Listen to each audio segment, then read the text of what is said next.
ఒకప్పుడు పార్వతీదేవి స్నానం చేయడానికి వెళ్లే సమయంలో బయట ఎవరూ లోపలికి రాకూడదని భావించింది. ఆమె తన శరీరంలోని పసుపు చెల్లెలను తీసుకుని ఒక చిన్న బొమ్మలా అబ్బాయిని తయారుచేసి దానిలో ప్రాణం పోసింది. అదే వినాయకుడు. పార్వతీదేవి అతనితో, "నువ్వు నా కొడుకు. నేను లోపల స్నానం చేస్తాను. ఎవరైనా వస్తే లోపలికి రానీయకు" అని చెప్పింది. ఆ సమయానికి శివుడు ఇంటికి వచ్చాడు. గదిలోకి ప్రవేశించాలనగా వినాయకుడు అడ్డుకొన్నాడు.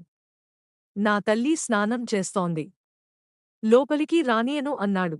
శివుడికి కోపం వచ్చి తన త్రిశూలంతో వినాయకుడి తల నరికి వేశాడు.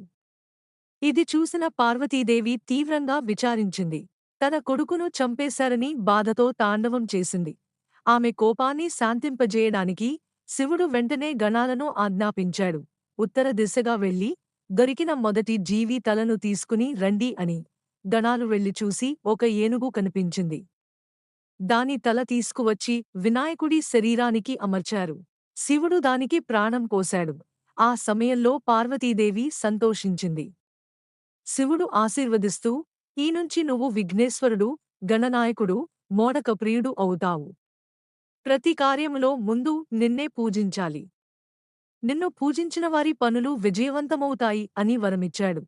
అప్పటినుంచి వినాయక చవితి పండుగను జరుపుకుంటూ ఏ కార్యం అయినా వినాయకుడిని ముందు పూజించే ఆచారం మొదలైంది.